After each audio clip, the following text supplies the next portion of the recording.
জুতো কিনতে। তোমার স্কুলের জুতো ছোট হয়ে গেছে, তাই নতুন জুতো কিনতে ব্যালকোনা। যাচ্ছ?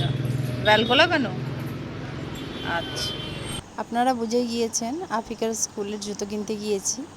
তো খাদিমসে প্রথমে গিয়েছিলাম, জুতোর মডেলটা খুবই সুন্দর ছিল, কিন্তু ওর সাইজে হলো না, আর ওর এক সাইজ বড় আর নেই, ওই 9 সাইজই লাস্ট। তো আমরা ভাবলাম চলো অন্য কোনো দোকানে যাই। তো আমরা এখান থেকে বেরিয়ে অন্য দোকানে গেলাম।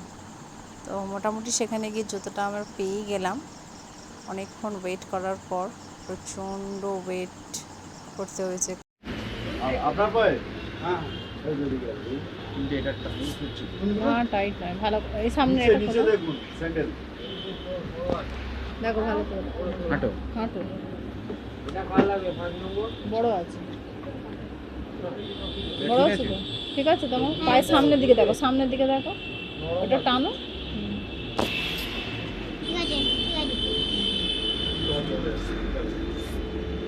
সামনে একটা হাতি দেখো কতটা আছে, অনেক আছে তো। তোমার পা তো ঠিক আছে? হ্যাঁ হুম। ভালোই তো সক্স পরবে। তোমার ব্যাগ ডে মধ্যে পা তো বেড়ে যায় বাচ্চাদের। এলকো আছে 12টা নিলে তাহলে জুতো কেনা হলো। ফাইনালি জুতো কেনার পর আমার রাফিক এত ক্লান্ত যে গাড়ির উপরেই সিটেতেই শুয়ে পড়েছে। ওর আর ভালো লাগছে না, আমার জুতো কেনা হয়ে গিয়েছে, আর কিছু করতে হবে না, আর কিছু নিতে হবে না, এবারে বাড়ি চলো, আমাকে বাড়ি দিয়েছে তোমরা করো। বাচ্চারা হলে যা হয়।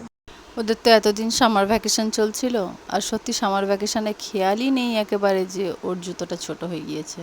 তাই তাড়াহুড়ো করে রবিবার দিন গিয়েছি, যেহেতু সোমবার দিনকে তো স্কুল। তো আজকে ওরা সকাল সকাল স্কুলে রেডি হয়ে বেরিয়ে গেছে। আজকে ওদের ফার্স্ট ডে স্কুল, স্কুল আজ রিওপেন হয়েছে। তো সকলের জন্য শুভ সকাল, গুড মর্নিং, আল্লাহ হাফিজ।